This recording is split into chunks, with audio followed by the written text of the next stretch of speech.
Todo advogado, em algum momento da carreira, já se deparou com alguma questão ética. Será que eu posso fazer tal divulgação? Será que o que eu estou pensando em fazer vai infringir algum fator ético? Será que se eu tiver problemas com a ética na minha advocacia, será que eu vou perder a minha OAB e não vou poder advogar? É sobre isso que eu vou falar nessa live de hoje, com a doutora especialista em defesa dos advogados. Vou colocar aqui na sala agora para participar conosco minha amiga, doutora Luciana Cauano. Doutora, muito boa noite, prazer tê-la aqui comigo. E Obrigada. agora nós vamos poder falar um pouquinho sobre esse assunto que aflige com certeza muitos advogados, seja novos, seja experientes, mas todo advogado algum dia já teve algum receio de estar infringindo, estar cometendo alguma infração ética, né? Com certeza.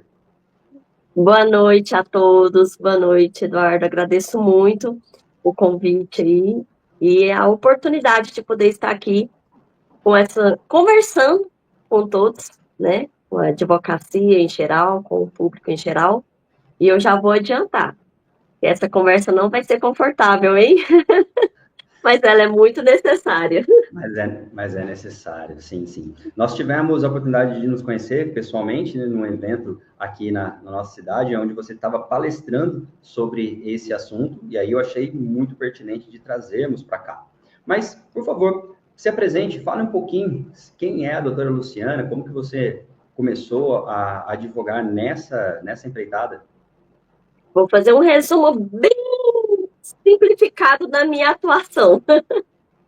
Eu sou Luciana Cauano, eu sou advogada, especialista em processos éticos disciplinares, principalmente perante o Tribunal de Ética da OAB. Também faço processos, defesa em processos Conselho Regional de Odontologia e Conselho Regional de Medicina, mas a minha grande especialidade realmente é perante o Tribunal de Ética da OAB. Além da advocacia, eu também faço mentoria para advogados, ensinando aí a fazer uma gestão de escritórios, a fazer uma gestão preventiva da advocacia, para evitar processos éticos, para conseguir executar um contrato de honorários, conseguir realmente receber os seus honorários, que a gente sabe aí que na hora que a gente vai receber, na hora que vai executar, temos vários problemas para conseguir receber. E a grande maioria dos processos éticos, eles estão muito ligados aí ao contrato de honorários, a essa execução, a esse problema de não conseguir receber os honorários advocatícios. Então, eu dou a mentoria também nesse sentido, né? De estar ajudando aí, ensinando os advogados, início de carreira, para quem já está mais experiente, de toda forma aí. E também faço a execução de contrato de honorários para os advogados, que geralmente eles não se sentem confortáveis para fazer. De Então, cobrar os seus clientes, né? principalmente quando já tem um processo ético aí envolvido, então eles me pedem para poder estar participando, ajuizando aí dessa execução. Legal. E aí, por isso, então, né, que você tem essa denominação aí, doutora Luciana, doutora dos advogados, né, para E, defender os assim, advogados. Eduardo, fazendo um resuminho bem rápido aqui, como que eu entrei nesse mundo? Se o pessoal falar para mim, não tenho, eu não conhecia, não sabia que tinha advogado nessa área, né? Especialista Uhum. em Exato. processos éticos. Eu comecei dentro da OAB como membro da comissão de prerrogativas. Na época, eu morava em Goiás, e aí eu fazia parte da comissão de prerrogativas. E sempre estava atendendo plantões ali em que os advogados estavam com algum problema de prerrogativas, eu ia até o local atender, ajudar os advogados.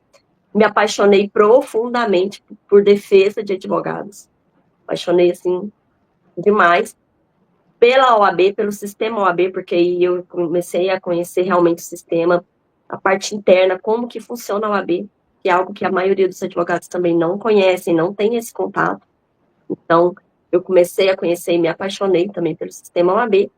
E aí, quando eu já estava bem conhecida ali pela advocacia e fazendo a defesa nos plantões, acompanhando os advogados, eles começaram a me procurar porque tinha um processo ético disciplinar e queria minha ajuda para fazer a defesa, queria que eu fizesse a defesa.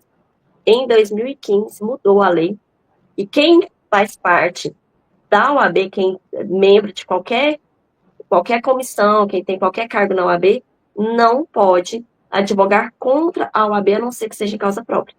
Então, eu tive que me afastar da OAB, porque foi quando eu já estava muito apaixonada por defender advogados e eu fiz essa escolha de defendê-los perante o Tribunal de Ética, ao invés de continuar na Comissão de Prerrogativas. Na época também eu era secretária da Comissão de Direitos Humanos, então eu fiz essa opção. Hoje eu sinto muita falta de estar presente aí nesse Imagina. sistema OAB, eu não consigo ficar muito longe, não. Tudo que tem, eu estou ali participando, eu estou nos eventos, mas eu resolvi que eu iria atuar dessa outra forma já de fora da OAB. Legal. Eu achei interessante a sua fala, porque assim, eu sou um contador especialista em contabilidade para advogados. E eu me deparo com um monte de advogados que, por veniente, né, do conhecimento, dos estudos, acabam se achando autossuficiente em tudo, né? Então, eu tenho muitos colegas que, quando eu vou fazer a abordagem comercial com eles, eles simplesmente não entendem que eles precisam de um contador. Imagina quem dirá eles que um advogado precisa de um advogado, né? Não é verdade? É Então, verdade, Eduardo. Na né? verdade, a grande maioria, eles me contratam, eles vêm atrás de mim quando já deu errado. Quando Exato. É já o que ele teve pensa, uma né? condenação, aí eles vêm atrás de mim para eu fazer recurso. E eu costumo falar que não é só um costume de falar, é porque é a prática, é a realidade, né? A gente consertar um processo em recurso é muito mais difícil do que você construir a defesa, né, durante toda a instrução ali. Isso em qualquer processo, não só em processo ético. Processo civil, processo trabalhista, processo Sim. criminal, qualquer processo. A parte de você consertar isso em recurso, fazer no recurso o que você não fez na parte de instrução, é muito mais complicado. E muitas vezes até é impossível. O processo ético, nesse ponto, ele não é diferente. Ele é muito diferente dos outros tipos de processo. Assim como o processo criminal ele não tem nada a ver com o trabalhista, não tem nada a ver com o civil, o trabalhista não tem nada a ver também com o civil, com o criminal, o processo ético também não tem nada a ver com os três. Ele é totalmente diferente de um processo criminal, de um processo civil. Ele tem suas peculiaridades, né? Mas o advogado, ele realmente, ele costuma cometer esse erro, e aí na hora que ele vê que já foi condenado, que deu ruim, aí ele vem atrás de mim. É igualzinho que acontece com contabilidade. Depois que ele tenta abrir sozinho e vê que não consegue, ou não consegue fazer o enquadramento tributário corretamente, daí ele, putz, não é verdade que eu preciso, né, de ajuda? Não sou tão autossuficiente assim. Então, normal, eu entendo. Doutora, uma coisa que a gente não conversou antes, mas é uma coisa que me surgiu agora, tá? É, igual ao nosso judiciário, ele tem que ser provocado, né? O Sim. Tribunal de Ética, ele tem alguma ação ativa ou ele somente é passivo? Ele somente recebe, somente age se alguém tiver uma denúncia. E essa denúncia tem que ser um colega de classe ou pode ser um cidadão, o próprio cliente desse advogado? Quem que inicia um processo de fiscalização e análise no TED? Qualquer pessoa pode fazer uma representação. Qualquer pessoa. Mas a OAB, ela também age de ofício. Muitas vezes ela age de ofício. Então, aí já vem a parte que ela é o processo ético ele é bem diferente dos outros processos, porque a OAB ali ela vai agir tanto como, digamos, a parte de acusação quanto a parte de julgador. Ela vai fazer tanto a acusação quanto o julgamento, né? E isso é algo que é bem diferente de qualquer outro processo. O juiz ele não vai acusar e quem vai o Ministério Público, por exemplo, ele não vai julgar. Ao contrário da OAB, ela pode estar sim só para julgar, no caso de que ou um advogado, ou o cliente, ou qualquer outra pessoa faça a representação, como ela pode também estar agindo de ofício ali, acusando. E tem mais, um grande porém. Se a parte que ela representou, ela pede desistência, isso é algo que os advogados, geralmente eles erram muito porque eles vão fazer um acordo com o cliente, para o cliente pedir a desistência. A parte, ela pode pedir a desistência, mas isso não significa que o processo vai encerrar, que o processo vai arquivar. Muitas vezes ela pede desistência, ela sai do processo, ela não continua como representante. Mas a OAB, ela continua o processo de ofício.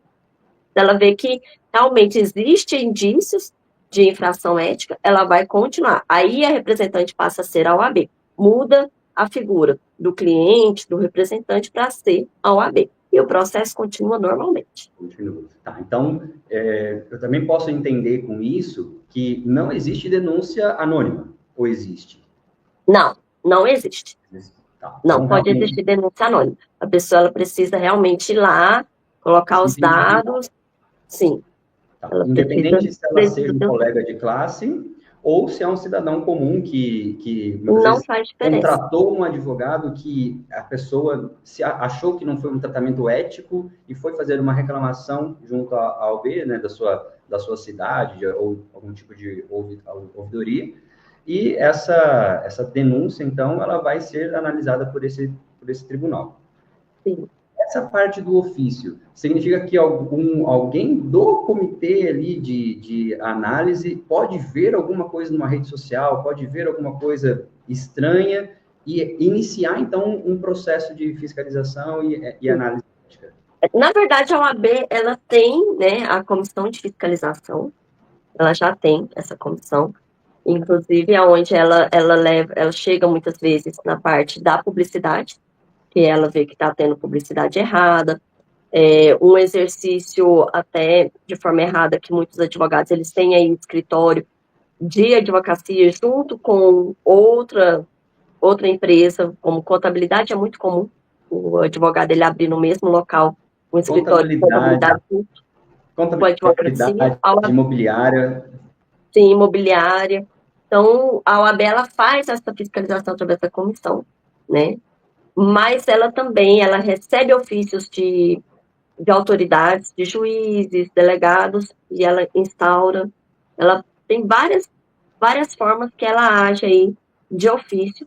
Inclusive, eu até tenho um caso em que eu fiz a defesa, e o advogado ele acionou prerrogativas, e ele achou que estava sendo violado, as suas prerrogativas ele acionou, e a comissão de prerrogativas considerou que estava havendo uma infração ética por parte do advogado. Então, quando ele pediu a ajuda da prerrogativas ajudou naquilo que ele estava realmente tendo, a sua...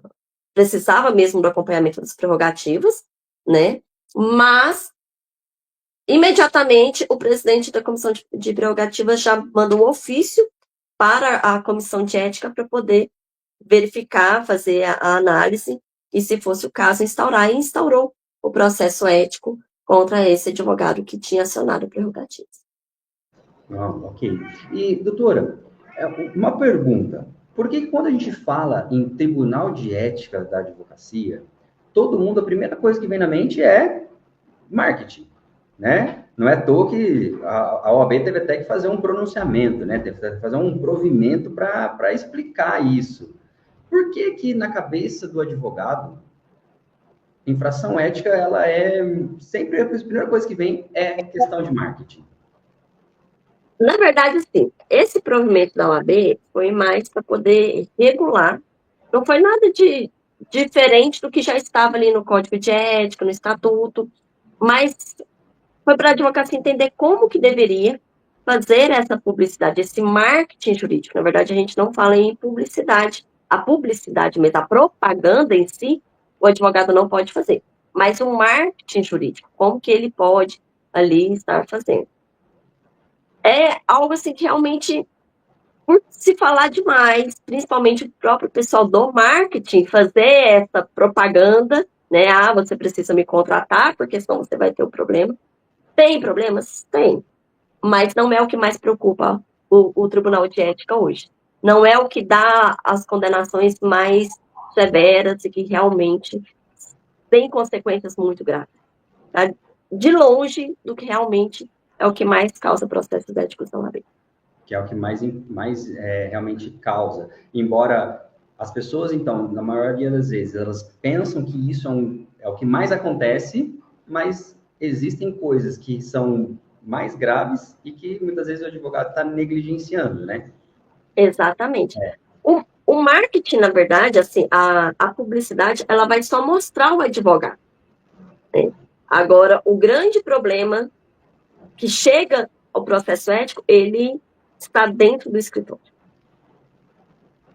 Certo. E qual é essa realidade que está dentro do escritório hoje que você considera aí que são os casos que você mais recebe, que você mais tem aí de defesa, que o advogado se esquece, ele se preocupa com o marketing, mas ele se esquece de outras coisas? Eu costumo falar que é erro de gestão. O erro de gestão, ele inclui muitas coisas aí. Por exemplo, um contrato mal feito. O advogado, muitas vezes, ele pega um contrato de internet, aquele modelão. Não Esse faz isso. modelão, ele facilmente leva o advogado ao tribunal de ética. E Não, facilmente ele leva o advogado ao prejuízo. E quando a gente fala em tribunal de ética, o advogado, eu não sei por qual motivo, ele nem se importa muito. Mas quando a gente fala em prejuízo financeiro, ele dá aquela, epa, peraí, vamos prestar atenção aqui. E esse contrato mal feito, ele leva as duas coisas. Ele leva a um processo ético e ele leva a um problema aí para receber os seus honorários. na Cobrança casa, indevida. todo mundo fala que casa de ferreiro, espeta de pau, né? Com certeza. Esse jargão, ele faz muito sentido na advocacia. Sim, sim. Cobranças Então, indevidas, a forma de fazer a cobrança, a forma de fazer a execução, leva muito a processos éticos. Uma postura incompatível com a advocacia leva a processos éticos também. Às vezes o advogado pensa, eu tenho que ter uma postura aqui mostrando que eu tenho, que eu sou rico, que eu ganho muito com a advocacia, né? E começa a esbanjar, começa a mostrar uma riqueza, e isso muitas vezes leva a processos éticos. A desorganização financeira leva a processos éticos, e aí é onde também a gente precisa de um contador, né? mas então, problemas contratuais, problemas de gestão mesmo. Problema Ele de não ter um contrato que especifique exatamente qual é a responsabilidade dele e do cliente dele, né? também, Um contrato genérico. Quais também. são o que mais você vê de erro contratual, né? Existem algumas cláusulas muito importantes no contrato que geralmente os advogados eles não colocam. Por exemplo, os advogados hoje, a grande maioria usa inteligência artificial. Quem não usa, não está trabalhando direito. Já vou dando a dica aí. Tem que usar. Não está Porque a vivendo no mesmo mundo, né? Não isso, está porque a vivendo no mesmo mundo inteligência que vai. artificial, ela ajuda aí a gente a fazer uma jurimetria, a saber o que é a probabilidade. Quando você coloca, você já sabe para onde o processo foi distribuído, você consegue ver aí na jurimetria a probabilidade de sucesso, o que você tem que alegar, o que não tem. Isso ajuda muito o próprio cliente. A inteligência artificial, ela não está ali para facilitar o trabalho do advogado ou até mesmo tirar o trabalho dele. Pelo contrário, dá um trabalho muito grande você ficar ali colocando e vendo se realmente está certo, se não está, pesquisando jurisprudências corretas, mas ela te dá um norte que vai facilitar muito a vida do próprio cliente. Mas o advogado, ele não coloca isso no contrato. Isso dá um processo ético, isso dá um problema futuro. Outras, por exemplo, o advogado que ele recebe o alvará do cliente e ele, naturalmente, isso é muito natural, que ele vá ali descontar o valor dos seus honorários e repassar a diferença para o cliente. Precisa estar previsto textualmente, de forma bem clara, autorizado em contrato, tem que estar autorizado pelo cliente e muitas vezes não está.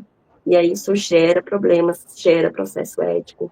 Existem muitas questõezinhas, muitas cláusulas bem definidas ali que o advogado não costuma colocar. Ele fala, isso aqui já é direito meu, já está no estatuto, já está no Código de Ética, direito aos honorários é minha prerrogativa. Mas ele tem esse problema. Hoje mesmo eu estava, hoje não, hoje eu estava conversando com a cliente, mas semana passada eu protocolei um pedido de revisão nesse sentido. A cliente, ela estava devendo muito, ela tinha ali que pagar durante a liminar que ela foi recebendo valores do INSS, ela não estava pagando, e aí na hora de fazer de receber os atrasados, né, a advogada, ela descontou o valor ali do que a cliente estava recebendo pela liminar e não estava pagando os honorários contratuais. E aí a cliente já foi direitinho na OAB fazer a representação ética. Ela estava devendo? Estava devendo. Foi na OAB? Foi. Instaurou o processo? Instaurou. A advogada chegou a ser condenada e agora a gente entrou com um pedido de revisão. Exatamente, porque embora seja uma prerrogativa, um direito, não estava claro ali no contrato e então abriu-se essa brecha, né? Então, o que eu estou entendendo aqui, como sempre, um bom contrato que vai prever, né, que vai precaver, vai proteger ambas as partes, é uma primeira coisa de importância para você evitar problemas éticos. E, Eduardo, assim, algo que é bem interessante, não é só o contrato com o cliente, não é só o contrato de honorários. O contrato de parceria também dá muito problema. O contrato de parceria, ele dá problema, que você sabe muito bem disso, como contador. Ele dá problema junto à Receita se não tiver um contrato bem feito de parceria ali entre os advogados, né?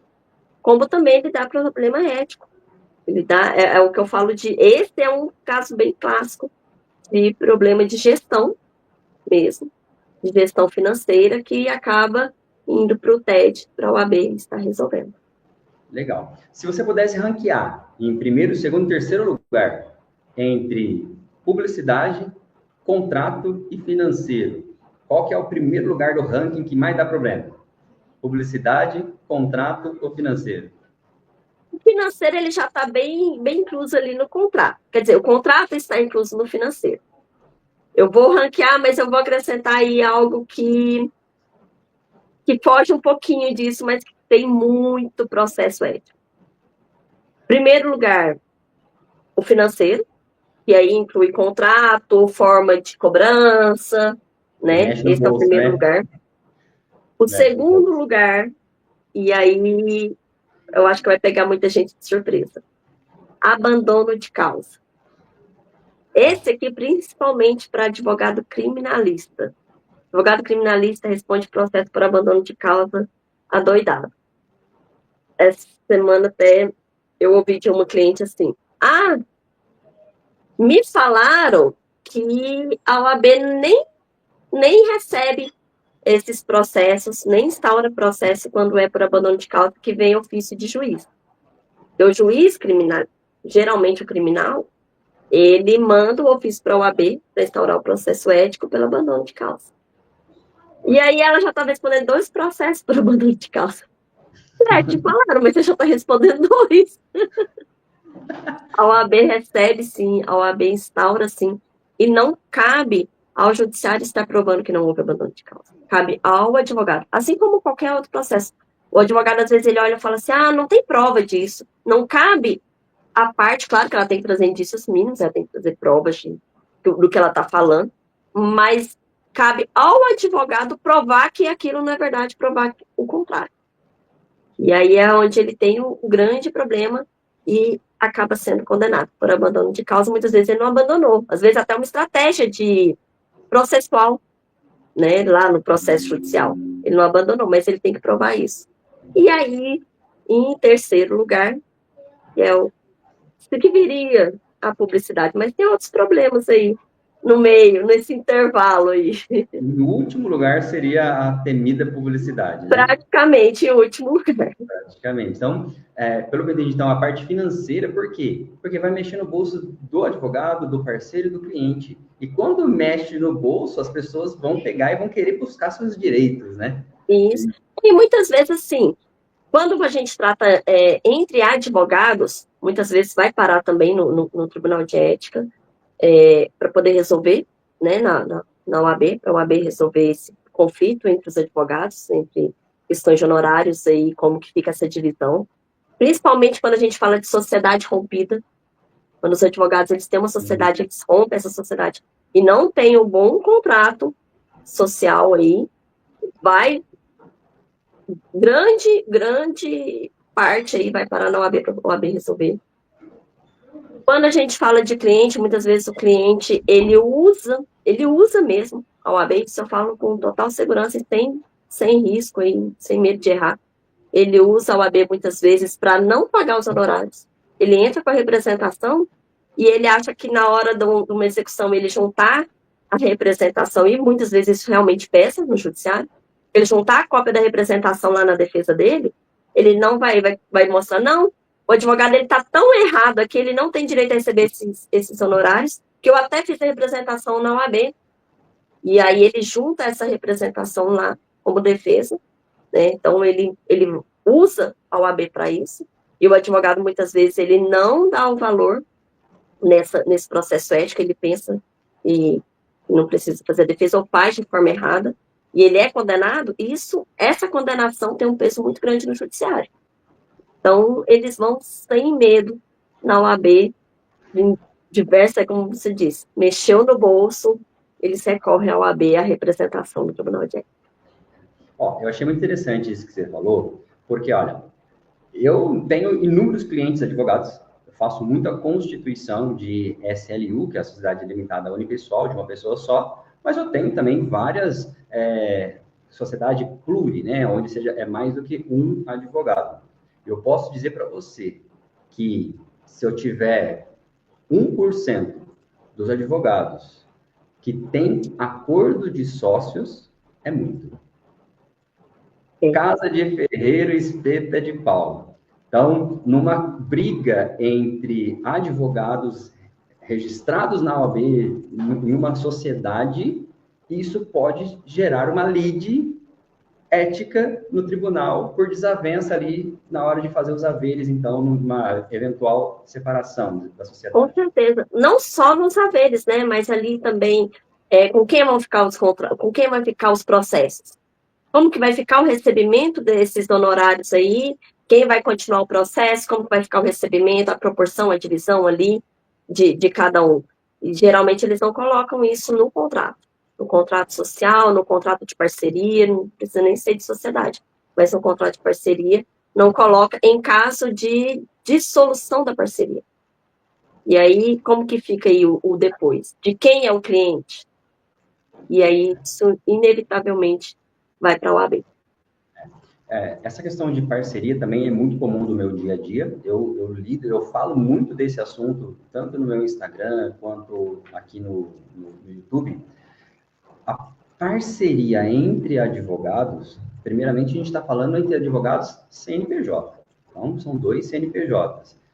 E é regido pela Lei 14.365, de 2022, se eu não me engano. Então, existe uma legislação específica para falar sobre isso, e a própria OAB, ela dá a instrução de como proceder, porque existe um modelo de um contrato que deve ser arquivado na subseção daquela parceria, daquela sociedade, né, entre empresas.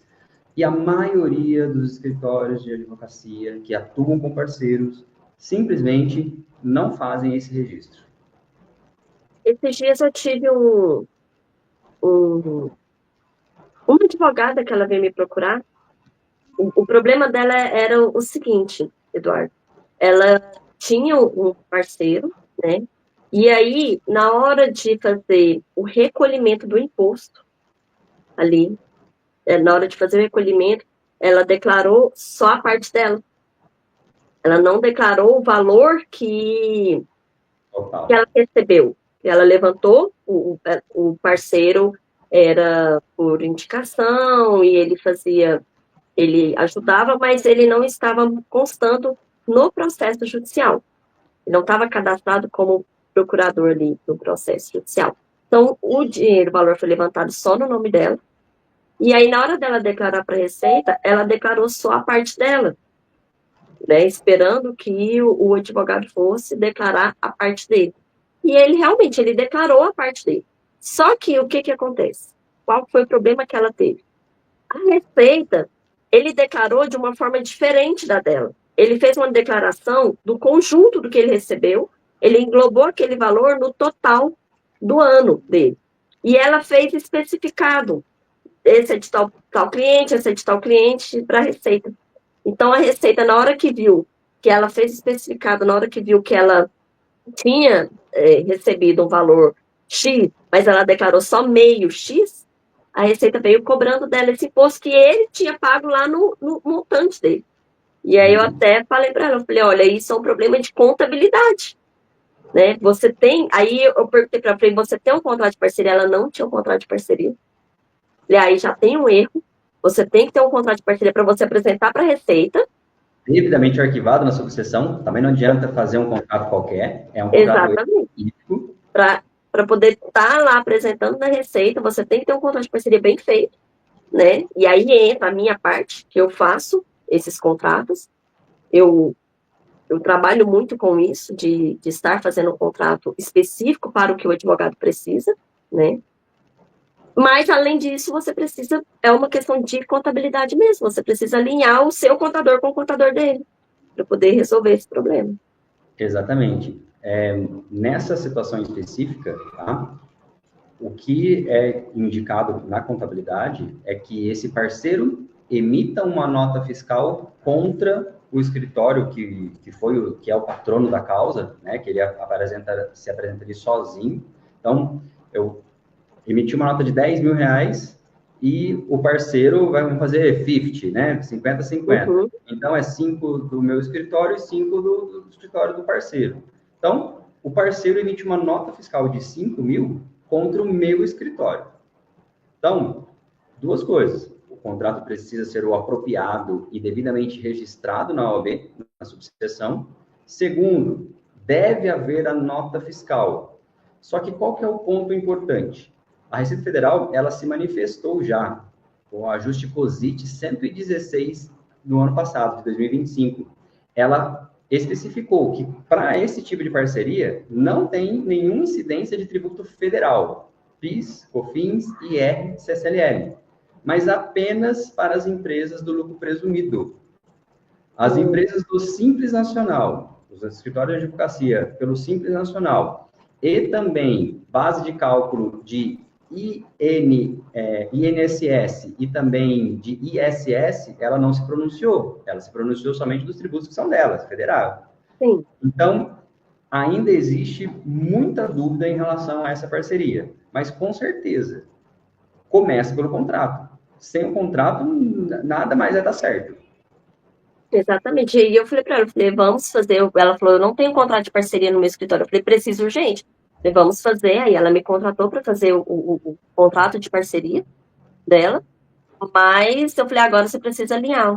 Aí os contadores aí, para ver o que vocês conseguem fazer. E eu não sabia dessa parte. Na verdade, eu até achei, porque geralmente eu faço, no meu caso, né, no meu escritório, eu que levanto o valor, né, e aí eu já coloco no contrato de parceria que cada um vai arcar com os impostos devidos da sua porcentagem, no contrato de parceria.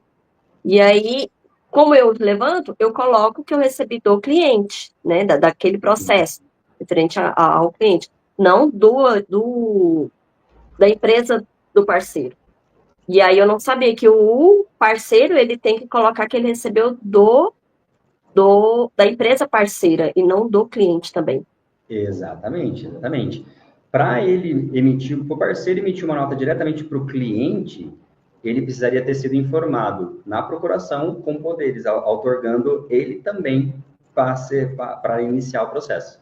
Se ele não foi apresentado no início da juntada de documentos como parte, né, como advogado da causa, ele não pode emitir nota contra o cliente. Ele tem que emitir nota contra o parceiro dele. Tá? Então, até porque na hora que o cliente também for fazer a declaração dele, ele vai colocar só um advogado. Só o que atuou na ação e fez o levantamento, ele não vai colocar o outro. Realmente, Exatamente. o cruzamento de dados aí não dá certo. Exatamente, exatamente. Mas então, vamos lá. Contratos, então, eu acho que é uma coisa que acontece muito, porque um contrato mal feito vai culminar muitas vezes em problemas financeiros. E quando se Sim, mexe no bolso de qualquer cidadão, todo mundo vira o bicho, né? E aí cada um vai procurar se defender como pode. Aí você comentou também sobre a questão, primeiro, gestão financeira e ali, e também você falou um pouquinho sobre postura, né? A postura do advogado, até mesmo caracterizar um abandono de causa. Abandono de causa é diferente de você cancelar o seu contrato. Você fala assim, não vou te defender mais por algum tipo de problema. Então, precisa formalizar que você não quer mais advogar pelo aquele cliente, certo? sim, você precisa, quando você faz mesmo a renúncia, você precisa informar esse cliente, você precisa ter a prova de que o cliente ele recebeu essa informação, né, essa renúncia. Você precisa ali ter os meios, ou enviando correspondência com aviso de recebimento, mandando por e-mail, conversa de WhatsApp. Eu falo que o processo, muitas vezes, ele nasce do print do WhatsApp. Uhum. A forma como você manda isso, a forma como você trata o cliente pelo WhatsApp, por mensagens, às vezes você está falando num tom e o cliente ele lê em outro tom. Porque tá, E isso dá muito problema. ele lê conforme o humor que ele está lendo, né? Conforme o humor que naquele Exatamente. momento que ele está lendo, né? Exatamente. Às vezes ali uma vírgula muda tudo, né? Sim. Ó, mas você falou uma coisa interessante, né? Em questão da renúncia. Mas existe os dois lados da moeda, né? Tem tanto o advogado, ele está renunciando, porque por qualquer motivo ele não quer mais conduzir aquela causa, mas também tem aquele cliente que para de conversar com o advogado e aí simplesmente quer arrumar um outro advogado, né? E aí esse outro advogado, ele também tem que tomar cuidado com isso, né? Ele tem que Com ter certeza. a Ele informação. precisa, ele precisa ter, para ele entrar no processo, ele precisa ter a prova de que o outro sabe que ele não é mais advogado, né? Precisa haver a revogação aí por parte do cliente, também formal, para ele poder entrar no processo, porque senão dá processo ético. Eu não posso juntar uma procuração por cima de outra procuração do colega. Ou você consegue um subestabelecimento, sem reserva de poderes, no caso que a gente chama, que vai só o próximo que vai atuar, o anterior não para de atuar. Ou você pega por um subestabelecimento, ou você junta a revogação do cliente com o advogado anterior, para depois você colocar a sua procuração. Certo, certo. E, doutora, você tem muita experiência, já teve a oportunidade de defender vários advogados, vários colegas. E o que você acha que mais choca as pessoas quando, nossa, ela recebe? Porque uma ação trabalhista, o empresário está trabalhando lá, é muito comum na minha área, está trabalhando lá, ele mandou um funcionário embora, brigou, ele está meio que esperando, né? Vir uma ação trabalhista ali para ele ali, questão de consumerista, ele vendeu um produto com defeito, e aí o cliente falou, eu vou no Procon, vou buscar os meus direitos. Então, mas o advogado, o que mais choca? Ele está esperando receber uma cartinha dessa? O que mais choca os advogados em relação à ética? Essa é uma pergunta muito interessante. O que mais choca, eu acho que a grande maioria é quando ele percebe que a OAB ela não vai sozinha ver que não tem fundamento o processo e arquivar. Ele acha Eles que vai demitir. acreditam, eles acreditam muito nisso, que na hora que a OAB olhar, falar, não, isso daqui não tem prova, ou isso aqui não faz o mínimo sentido, e já arquivar. E aí eles não dão a devida importância para esse processo, não faz a defesa como ela deve ser feita, não junta os documentos como devem ser juntados, não faz as provas necessárias, às vezes nem entra, nem faz a defesa, deixa a revelia já contando, não, isso aí não vai dar em nada, isso aí vai arquivar. Está muito na cara que não tem nada a ver. não tem fundamento nenhum. E aí, quando ele vê, já está condenado, já transitou em julgado, muitas vezes ele descobre, na hora que ele vai acessar o sistema dos tribunais e o certificado dele não acessa, está bloqueado, aí aparece a mensagenzinha, procure a OAB, acesso negado, procure a OAB, e aí ele liga na OAB e ele descobre que ele está suspenso, aí por 30, 60, 90, até 12 meses de suspensão. Aí é a parte que choca. Casa de ferreiro e espeta de pau, resumidamente a nossa live de hoje, né? Porque daí o advogado acha que vai acabar em pizza, acha que não vai dar nada. Exatamente. E até mesmo por desconhecer, às vezes até por ignorância mesmo, por desconhecer o processo ético, né, para achar que ele é igual aí o processo civil, o processo criminal, o processo tributário, não, eles não se comunicam, não tem nada a ver um com o outro. Mas não sei por qual motivo os advogados eles costumam achar que funciona da mesma forma, que não tem suas peculiaridades. E tem Que não vai dar muitas nada. peculiaridades. Ou então ele resolve fazer a própria defesa, não está acostumado a fazer. Nunca fez. A última vez que ele viu o estatuto da advocacia, ou viu o código de ética, foi para passar no exame de ordem. Isso há 10, 15, 20 anos atrás. E nunca mais ele olhou, não sabe nem o que atualizou, o que não atualizou, não vê os provimentos da OAB, não vê regulamento geral, regimento de cada seccional. Ele não tem esse conhecimento e ele resolve fazer a própria defesa. Aí eu falo que é igual o médico. Ele é cardiologista e dá um probleminha no joelho. Aí ele fala, eu sou médico, eu vou operar meu joelho. Eu mesmo resolvo, né? A chance de não for um bom negócio dar ruim, a chance aí é bem grande. E é a mesma coisa que acontece na advocacia.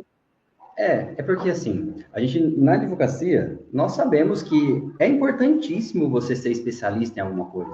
Não é só diploma, não é só para falar que tem. É porque, de fato, quando você se aprofunda em alguma área do direito, você vai dominar aquilo, você vai acompanhar a evolução de legislação, você vai acompanhar a fundo, né, aquela realidade e vai conhecer cada detalhe, cada brecha que um advogado generalista não vai saber, né? E se você está com um problema ético, você é trabalhista, cara, você está cuidando de problema de outros 500 casos trabalhista, você está pensando em trabalhista, você está fazendo o código processual na Justiça do Trabalho, os direitos ali, então, você não está pensando em se defender da ética. Você precisa colocar um advogado especialista para te defender, né? Essa seria a coisa mais óbvia a se pensar. Aquele jargão, cada um no seu quadrado. Cada um no seu quadrado. Doutora, quem está passando por um processo de ética agora, que está sozinho, está tentando a sorte sozinho, tem alguma coisa que ajude a dar uma aliviada no processo? Ou alguma coisa que piore o processo? Ou alguma coisa neutra que ele acha que ele vai fazer para ajudar e não serve para nada? Bom, vamos lá. Que ajude no processo. A primeira coisa que eu falo que é a prevenção. Prevenção é a melhor defesa, né? O advogado, ele ter tudo documentado, guardar, o que a gente está falando a live inteira, caso de ferreira espeta de pau. Eu não sei por qual motivo os advogados, eles não guardam documentos. Eles não documentam os atos deles, os atos dos clientes. E quando eles documentam, eles não guardam. Contrato de honorários, eu peço contrato de honorários, o advogado fala para mim assim, eu não tenho contrato. Chega a me dar um infarto. Contrato tácito. Ou ele fala, esse processo tem 10 anos, tem 15 anos, eu não sei onde preparar o contrato. Porque já tem 10, 15 anos. Então, juntar os documentos, né, a prevenção ali, agir de forma correta, às vezes até consultar mesmo, ter alguém para poder, que é especialista, para ajudar nessa gestão aí interna do escritório, orientar. O que prejudica muito? Perder prazo, não dar a devida atenção para o processo ético. É o que eu estou falando, que os advogados eles acham que não vai dar em nada. Vou E aí ele pedir. recebe a notificação, ele não dá a devida atenção. Agir em causa própria, porque muitas vezes ele não conhece o processo ético, como que funciona, mas pode ser que conheça. Mas eu falo que o pior cliente é o advogado em causa própria. Isso não só no processo ético, isso no inventário, no divórcio, em qualquer processo. Pior cliente porque a gente não tem a imparcialidade necessária para a gente conduzir, para a gente instruir esse processo. Então, isso eu falo que são erros que geralmente eles são fatais. Né? E agora, neutro eu não consigo pensar em algo que você fala assim, não, isso aqui não vai nem ser bom e nem ser ruim, não vai fazer diferença. Nem ajudar nem piorar. Eu falo, até porque, geralmente, ou é atenuante ou é agravante. Inclusive no processo mesmo. Um exemplo. O advogado ele não tem nenhuma condenação, ou ele já ter uma condenação antes, né, no processo ético. Ele não ter nenhuma condenação é uma atenuante. Mas ele ter uma condenação que seja já é agravante. Então não tem, assim, quando a gente fala em processo ético, não tem um neutro, não tem um isso não ajuda e não prejudica. Ou vai te ajudar ou vai te prejudicar. Entendi. E o que os advogados eles poderiam fazer, mudar hoje para evitar problemas futuros, para evitar ali que eles venham ter problemas com a ética? O que você diria para a gente, assim, alguma coisa que você pudesse colocar aqui, putz, olha, essa mudança de pensamento, essa mudança de essa atitude que você poderia fazer diferente? Prevenção. Isso o advogado ele tem que ter isso na cabeça dele. Existe, eu falo que vou fazer aqui um checklist prático aqui. Um contrato bem estruturado, ele precisa ter um contrato tanto de honorários, contrato de parceria, o contrato social, ele precisa ter seus contratos bem estruturados, específicos para cada caso. Alinhamento com o contador, isso é muito, muito, muito importante. Registro de tudo, de todos os atos. Se ele vai prestar contas, ele precisa registrar, ele precisa ter a prova de que ele prestou contas. Se ele vai renunciar, se ele vai deixar de fazer algum ato. Às vezes o advogado dele fala, isso daqui em recurso é só uma aventura jurídica, vai dar condenação aqui em honorários, litigância de má-fé para o cliente, eu não vou recorrer. Ele precisa registrar isso, que ele está comunicando ao cliente, que o cliente tem ciência, que o cliente concorda, ou que ele está abrindo aí espaço, né, para o cliente contratar outro profissional para poder fazer esse recurso, porque ele não acha que tem viabilidade, ele precisa documentar. Muitas vezes o advogado ele não documenta seus atos. Então, fazer o registro de tudo, a comunicação profissional com o cliente. Às vezes a gente fala, é meu amigo. Esse meu amigo não vai te salvar num processo ético. Esse meu amigo, ele não vai te salvar numa execução de contrato de honorários. Você precisa ali ter uma conversa, e até mesmo para evitar no processo ético, você tem que ter uma relação profissional com o seu cliente, mesmo que seja um amigo. Você precisa, na sua conversa ali, quando tratar da ação dele, quando tratar da prestação de serviço, precisa ser uma relação realmente profissional. Saber quando recusar o cliente. Porque muitas vezes você fala, eu estou precisando de dinheiro, eu preciso de cliente e eu vou sair pegando qualquer coisa. E muitas vezes, quando você sai aceitando, você sabe que não vai, a ação não tem proveito nenhum, ela vai ser infrutífera. Quando você vê, às vezes, numa conversa com o cliente ele vai te dar dor de cabeça. Né? Eu falo que no início, é Deus no céu e o advogado na terra. No final, o direito que era bom e o advogado não fez nada. É assim que começa e é assim que termina, geralmente, aí as relações entre advogado e cliente, muitas vezes. Então, numa conversa que você tem ali com o cliente na consulta, é muito importante você fazer uma consulta real ali com o cliente. para você sentir e ver se é um cliente realmente interessante para você ter no seu escritório, né? Ter essa imparcialidade. E acima de tudo, acima de qualquer coisa, uma atuação preventiva, uma orientação especializada. E o legal é que nesse checklist, em momento algum, você falou, se preocupe com o que você posta no Facebook, né, no Instagram. Na Né? verdade, eu tenho até um certo receio, porque os advogados, eles costumam contratar muito marketing. Não estou falando nada, não, nada contra o marketing. Mas ele contrata um marketing, muitas vezes o marketing não é especializado no marketing jurídico. É um marketing genérico, né? Aí, um marketing que faz marketing para todo lado. E aí, ele não faz ele não fica de olho no que realmente o marketing está fazendo, ele não presta atenção, o marketing fez, ele já posta, e aí é que costuma dar o problema. E eu falo, nem contrata marketing.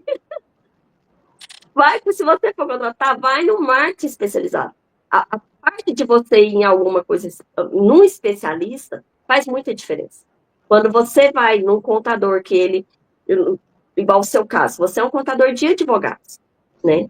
Você tem a sua especialidade, você já tem ali uma experiência com a advocacia, você sabe quais são os problemas reais da advocacia, os problemas práticos da advocacia.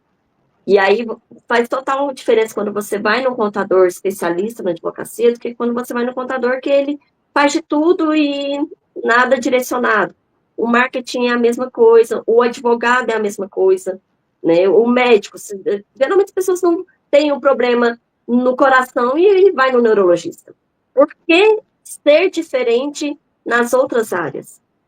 Se você sabe exatamente qual é o problema, vai no especialista, né? Se você, é claro que quando você fala, não, eu tô com esse problema, não sei nem por onde começa o problema aqui. Aí você vai num generalista. Mas quando você já tem uma noção, procure um especialista. É importante. Doutora, e para a gente encaminhar para encerrarmos a nossa conversa aqui, o nosso bate-papo, uma pergunta. Você acredita, você vê alguma analogia aí? Geralmente você tem mais problemas éticos com advogados em início de carreira ou com colegas mais experientes que acabam pegando e, por causa justamente de ser experiente, acaba negligenciando ou inexperiente por não conhecer? O que mais gera? Quem é o maior índice de problemas éticos que nós temos hoje? Não tem essa diferenciação e eu vou te falar por quê. O advogado no início de carreira, que a gente fala do jovem advogado, não porque ele é jovem, mas é porque na advocacia ele é jovem, né? Ele no início de carreira, ele não conhece mesmo o processo ético, ele não conhece mesmo, às vezes até ele conhece um pouco mais, porque o código de ética e o estatuto estão ali bem fresco na cabeça dele, que ele estudou para fazer o exame de ordem. Às vezes ele até conhece mais do que o advogado que fez há 30 anos. Que olhou isso há 30 anos e nunca mais resolveu ver o que está acontecendo aí na OAB, nas atualizações, nos provimentos. Então, ele tem esse problema. O advogado de início de carreira, ele não tem a experiência necessária para saber onde estão os erros da advocacia, os erros de gestão, os erros com o cliente. E o advogado mais experiente, ele tem a experiência ali no dia a dia, mas ele acaba não tendo ele não faz essa atualização necessária. E aí ele acaba esbarrando aí em algum problema, como, por exemplo, da IA, que é algo novo, muito novo, não coloca nele, nem se atenta em colocar essa cláusula aí no seu contrato. Quando é que ele vai se atentar? No que já está acontecendo. Muitas vezes não é nem no processo ético, é na hora que o cliente não quer pagar os honorários que foram devidamente combinados. Aí o cliente entra com um processo, uma revisional, alegando que o advogado usa IA, então isso diminuiria a complexidade, e aí ele pede para fazer a revisão dos contratos para diminuir o valor dos honorários. Na hora que o advogado ele se depara com um processo desse, aí é que ele vai ver, nossa, a importância de ter a cláusula no contrato. E se ele tivesse a cláusula, já resolvia ali, e às vezes o cliente nem iria entrar com essa ação. Mas aí ele só vai ver nesse momento. Esse é um dos problemas. Outro problema que está muito atual, que o advogado geralmente também ele não se atenta, o golpe do falso advogado. É uma cláusula muito simples. Se você tiver no seu contrato, você já resolve muita coisa, tanto judicialmente quanto na OAB. Você colocar que toda comunicação que seja feita entre o escritório, né, entre o advogado e o cliente, ela deve ser feita pelos canais oficiais. E especifica quais são. Por qual e-mail, por qual telefone, por qual WhatsApp, e que fora daquilo ali não deve ser levado em consideração, deve ser confirmado antes de qualquer coisa, deve ser confirmado pelos canais oficiais. Os advogados não colocam. Aí o cliente paga, acreditando, porque o falso advogado lá, o golpe, fala exatamente dos dados do processo, fala o valor exato que ele tem para receber, ele acredita, ele faz o pagamento, aí o advogado fala, não, eu não recebi, o cliente não acredita no advogado, ele vai lá na OAB. Ou ele faz um boletim de ocorrência contra o advogado, porque o advogado recebeu o dinheiro dele e não pagou a taxa, não pagou o imposto, não fez o que deveria ter feito, não fez o que falou que ia fazer. E aí, como é que esse advogado ele vai mostrar que ele não recebeu, que não foi para ele que ele pagou? Se ele tiver lá ó, no contrato a cláusula que evita, que previne contra o golpe, já resolve. Não, essa conversa foi feita pelo canal oficial? Não foi. Então, já resolve já o problema ali no início. Então, você acabou respondendo já antecipadamente minha última pergunta, que era dicas práticas da atualidade que você diz aí para os advogados. Então, nada mais atual do que atualizar o contrato, então, para prever a IA e também atualizar o contrato em questão desse golpe aí do falso advogado que pegou tanta gente no Brasil todo. Tem mais alguma da atualidade que você colocaria? Na verdade, Eduardo, esses são só alguns, são só duas cláusulas dentro de um contrato inteiro, porque tem muitas coisas, né? Eu até tenho um modelo de contrato de honorários mais geral, que eu até disponibilizo, eu vendo, né, como infoproduto, na parte da minha mentoria, eu vendo para advogados, mas eu faço também conforme específico, né, ali o advogado ele vai me falar como que é a atuação dele, qual a área que ele atua, e aí eu faço um contrato bem específico. Tem muitas cláusulas aí que devem constar. Um outro exemplo que você me pediu aí, tem que ter no contrato prevendo, e isso é muito importante, prevendo que o advogado, ele pode fazer o destacamento dos honorários contratuais no processo. Ou que ele pode não. E também uma outra cláusula, que ele pode juntar o contrato de honorários em outros processos que não sejam o daquele que ele é o advogado do cliente, aquele processo objeto, né, do contrato. Ele pode juntar. Se ele não tiver essa cláusula, ele não pode juntar.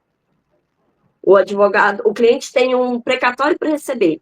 O advogado tem os honorários para receber, mas é de um processo trabalhista.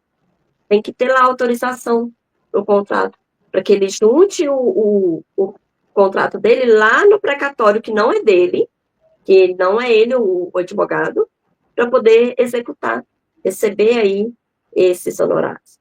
Tem muitas cláusulas muito importantes que muitas vezes o advogado ele não coloca no contrato dele. Legal. Doutora, estamos caminhando para encerrar aqui, né?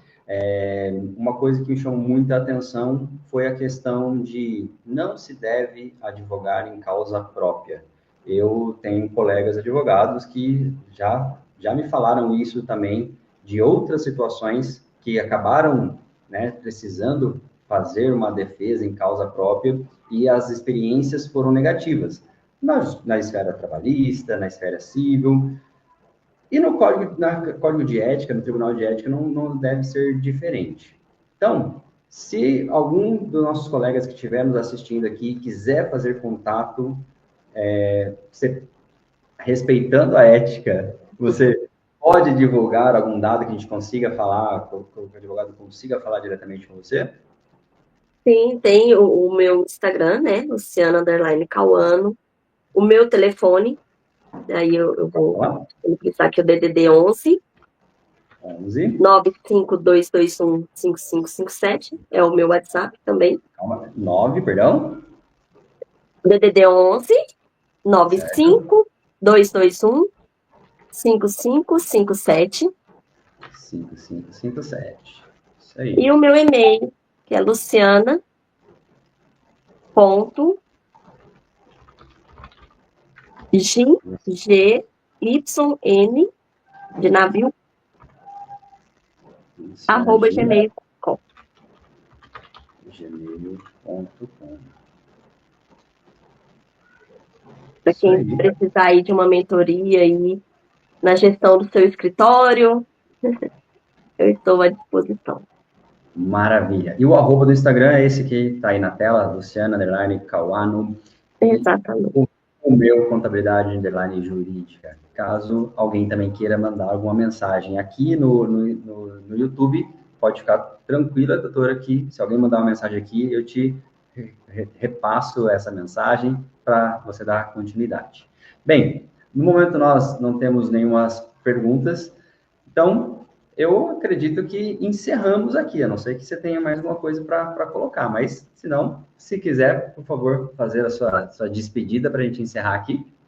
Eu vou deixar só uma frase aí para todo mundo pensar, que eu acho que é bem importante.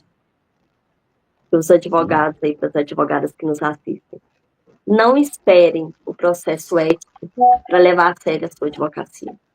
Às vezes, quando a gente espera o processo ético para a gente entender a importância de uma atuação preventiva, de uma atuação séria, é já o fim da sua carreira.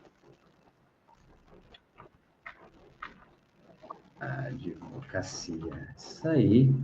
Olha, a frase para deixar aí como um alerta, né? Não esperem o processo ético para levar a sério a sua advocacia. Isso aí, escrevi errado ali, mas dá para entender. Então, doutora, muito obrigado pela sua disponibilidade de tempo. Com certeza isso vai ajudar algum colega nosso que estiver assistindo aqui. E estamos com o canal aberto para conversarmos e atendermos e ajudarmos os nossos colegas advogados. Eu que agradeço a todos que nos assistiram, aos que ainda vão assistir, porque a live vai ficar gravada, né, Eduardo? Isso mesmo. Então, aos que vão assistir, eu agradeço e eu estou aí à disposição para poder tirar dúvidas, para ajudar a advocacia no que for preciso. Isso aí. Muito obrigado, doutora. Obrigada. Uma ótima noite para todo mundo que está aqui online com a gente. Boa noite a todos.